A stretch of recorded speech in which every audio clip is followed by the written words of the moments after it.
Ladies and gentlemen, welcome to the Sundarbans.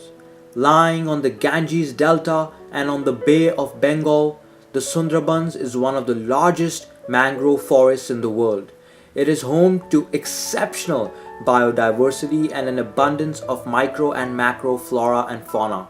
A forest in which 693 species of animals and birds live in harmony along with the surrounding human population. Known for its marine fisheries and crocodiles, as you venture into the forest, you can truly experience the mangrove's enigmatic beauty and its serene environment. However, there is one revered animal which has caused havoc and chaos in these overarching mangroves. As the sun sets, Himanshu, a local villager, with his peers, enters into the Sundarbans to collect honey. For these locals, collecting honey is a lucrative business, a profession which Himanshu and his family have been doing for generations.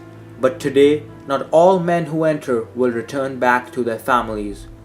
While Himanshu is slogging his way in the thick slush, Himanshu is suddenly killed and taken.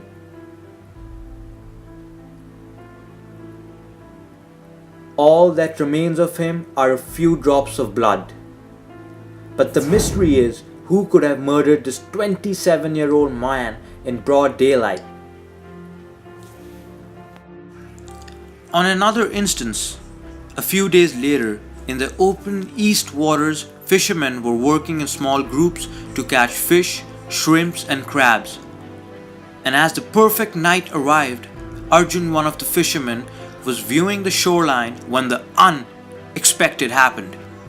In a matter of seconds, all that was left was a dead body in a pool of blood. After investigations and various forensic reports, the clues finally lined up. The culprit was found. A rare and elusive beast, which is the strongest living land creature. I present to you the Royal Bengal tiger. Or in other words, a strike from its paw is powerful enough to smash a cow's skull. In the Sundarbans, these cats seem to have developed a taste for human flesh. The salty Bengal tiger has started to kill an average of 50 people each year in Bangladesh. But what is interesting and unusual is that these majestic and almighty creatures dread humans. They at all costs try to avoid any interactions with mankind. So what are the real reasons of this rogue which has recently acquired a taste for human flesh? Why is the Sundarbans the only place in the world where humans are hunted on a regular basis? Through intensive research and field examination, we have found three major reasons. The human-tiger conflict is the first. With almost 1 million people living in and around the mangrove forest, food and space are rampantly becoming scarce. Hence, each species is killing the other's prey. Secondly, the locals heavily rely on the forest for food, timber, etc. This dependence on the forest causes humans to come in close proximity with the tigers, which in turn causes the human-carnivore conflict yet again. But the natives are also retaliating and poaching.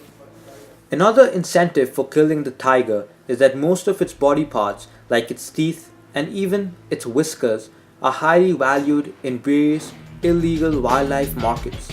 Not only in the Sundarbans but globally, poaching of tigers is rampantly decreasing the tiger population. While you view this animation, which overviews the global problems the tiger is facing, I want to share my own perspective. On one hand, one can understand that due to poverty and a lack of resources, local villagers have started to breach into the forest to sustain themselves. But on the other hand, we need to understand that the tigers in the Sundarbans are and have always tried their best to avoid the tiger-human conflict. But when people break into their habitat and become a threat to their cubs and themselves, they are pushed to attack and kill. I feel it is unjust and unethical to call a tigress a man-eater when she is doing her maternal duty of protecting her cubs and herself. Talking about solutions, Some even avidly argue that these predators don't matter or they should be poached or captured for the zoo so that these man-eaters are no longer a threat to humans. But these predators are essential to our ecosystem. Without them, the swampy mangroves would undergo a trophic cascade. Tigers, being the top predators, maintain a healthy and sustainable balance of the food chain. Without them, the ecosystem would fail to flourish, which does provide food and water to people too. Looking at this problem from a different perspective, the problem of man-eating tigers in the Sundarbans can be seen as an opportunity by the local communities. Because tigers allure tourists, communities could capitalize on this by establishing a successful but secure and safe ecotourism industry. Through this, various jobs and revenue could be created which could partly support the livelihoods of these rural communities. In conclusion, collectively, there are only 3,200 tigers left in the wild. They only demand space, isolation, and protection. And ask yourself, like David Attenborough, who says, is it moral to exterminate a species? And this is Tyson.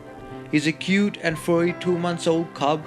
He's scared and hungry, jumping at every sudden sound, wondering when his mother is coming back. Maybe she isn't. Let's all get together to save the tiger and help the local communities of the Sundarbans.